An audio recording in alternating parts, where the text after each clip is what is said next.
Excited to come into your space. Emmanuel Ebini is my name. I'm your friend and I'm your brother. I want to talk to you today about the spirit of suicide. Do you know that over 1 million people attempt to take their life every year? 1 million.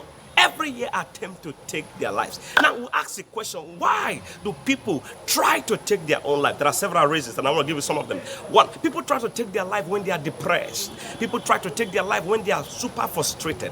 People try to take their life, some people try to take their life when they are heartbroken, when they are jilted by their lover. People try to take their lives when they are in debt. Some people try to take their life when they are under demonic attack. Some people try to take their life when they are under extreme pain. All kinds of reasons. Some people try to take their life even when they have an unattainable goal.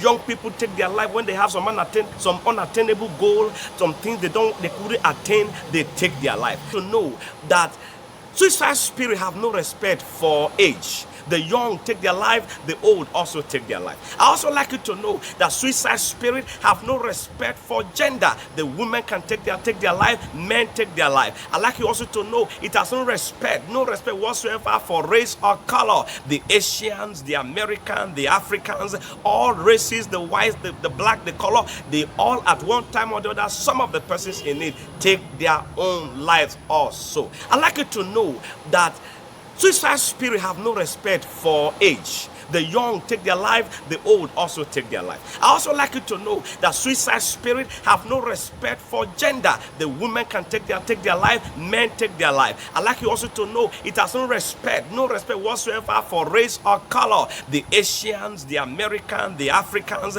all races, the whites, the black, the color, they all at one time or the other, some of the persons in it take their own lives also.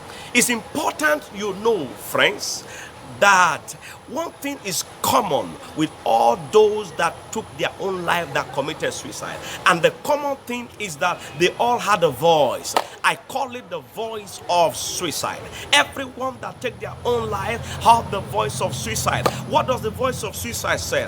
The voice of suicide reminds you of the great regrets of the past, the great mistakes of the past, the misdeeds of the past, all the impossibilities and the inaccuracies of the past. The voice of suicide also reminds you of the impossibilities of the present, how things are so bad. The voice of suicide will tell you your life is useless, you're good for nothing. The voice of suicide can come through your imagination. It can come through some other personalities talking to you, how useless, how unprofitable you are, how you can never amount to anything, how you are just good for nothing on this earth. That is the voice of suicide speaking to you. But let me tell you one thing. There's one thing I want to tell you about the voice of suicide. The voice of suicide will never tell you about the great future that lies ahead of you. The voice of suicide tells you about the past and the present, but the voice of suicide never tells you about the future. Your future is great. Tomorrow is great for you. Tomorrow is mighty for you. God has words of great for you. There's going to be peace tomorrow. There's going to be joy tomorrow. Darkness may endure in the night. Tears may endure in the night, but joy comes in the morning. The voice of suicide will never tell you about the joy that is coming in the morning. The voice of suicide only tells you about the pains of the past and the pains of the present. I've come to give you good news. The only way to avoid the voice of suicide when it comes is when the devil reminds you, when the voice of suicide reminds you about the past and the present that is so uncomfortable, that is so ugly, that is so terrifying, that has nothing to write home about. Tell the enemy, my future is great. My future is great. God owns my future. Because he lives, I can face tomorrow. God owns my future. Whoever you are, wherever you are, hearing the sound of my voice and the spirit of suicide is moving you, I have good news for you. And the good news is, let the spirit of suicide know you are not a candidate of the past. Neither are you a candidate of the disastrous events of the present. You are a candidate of the future, and your future shall be great. When you tell the spirit of suicide about your great future, the spirit of suicide will leave you. The antidote to suicide is to tell the spirit of suicide that you have a great future.